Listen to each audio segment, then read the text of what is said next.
सामान्य अध्ययन की इस नए वीडियो में आज हम लोग पढ़ने वाले हैं ये महत्वपूर्ण सन। आप लोग को ही मालूम है कि जितने ये सन आप लोग को दिखाई दे रहे हैं बहुत ही इंपॉर्टेंट हैं और यहाँ से प्रश्न बनते ही बनते हैं, ठीक है ना।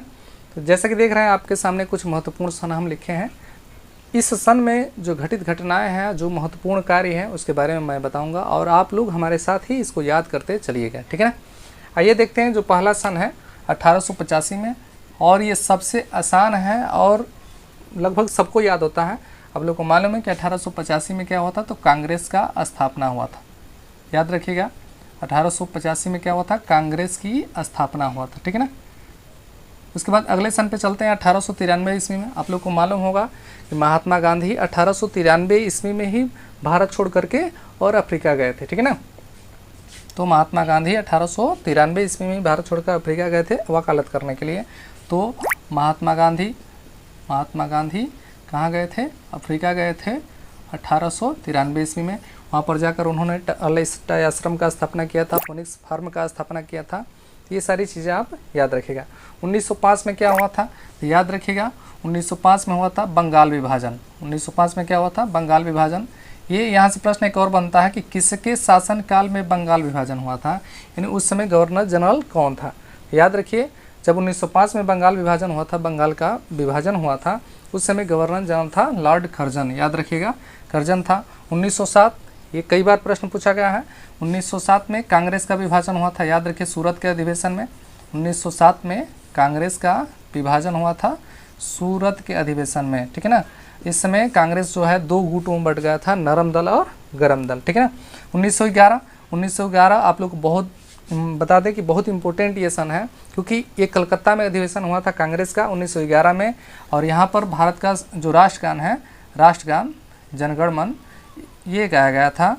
याद रखिए, 1911 के कलकत्ता अधिवेशन में सर्वप्रथम राष्ट्रगान गाया गया था। 1916 में क्या हुआ था, तो कहा जाता है गांधी जी आए थे वापस। 1916 में गांधी जी वापस आए, गांधी जी की वापसी हुई थी 1916 में, ठीक है ना। चलिए, उसके बाद 1917 में क्या हुआ था, तो याद रखिएगा 1917 में जो हुआ था, याद रखिए चंपारण सत्याग्रह। याद रखिए चंपारण सत्याग्रह, ठीक है ना, सत्याग्रह। याद रखिए 1916 में हुआ था, ये लखनऊ में कांग्रेस का अधिवेशन हुआ था। याद रखें, कांग्रेस का लखनऊ अधिवेशन। और नरम दल और गरम दल आपस में मिले थे। देख लीजिएगा, मिस्टेक हो गया था। तो 1916 में क्या हुआ था, तो नरम दल और गरम दल का आपस में मिलन हुआ था लखनऊ के अधिवेशन में, कांग्रेस के अधिवेशन में, ठीक है। 1917 में चंपारण सत्याग्रह हुआ था। 1919 में रोलेक्ट एक्ट, जिसको काला कानून के नाम से जाना जाता है, जिसे न वकील न दलील न अपील वाला कानून कहा जाता है। याद रखिएगा, जिसको आतंकवाद अपराध अधिनियम यानी कानून भी कहा जाता है। 1919 में ये लागू भी हुआ था। और इसी समय हुआ था 13 अप्रैल 1919 ईस्वी को जालियांवाला बाग हत्याकांड, ठीक है ना। उसके बाद चलते हैं 1922 ईस्वी में। 1922 ईस्वी में क्या हुआ था, तो चौरा चौरी कांड। याद रखें, गोरखपुर, उत्तर प्रदेश का जो गोरखपुर जिला है, वहाँ हुआ था चौरा चौरी कांड।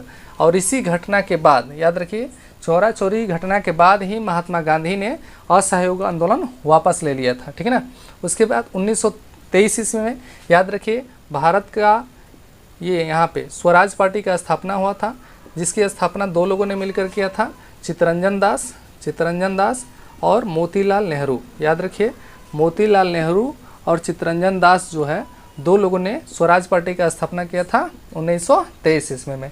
एकमात्र कांग्रेस का अधिवेशन 1924 में हुआ था, जिसमें महात्मा गांधी ने अध्यक्षता की थी। याद रखिए, बेलगांव अधिवेशन, बेलगांव कांग्रेस का अधिवेशन था, जिसकी अध्यक्षता महात्मा गांधी ने की थी, ठीक है ना। 1925 में हुआ था कानपुर में कांग्रेस का अधिवेशन।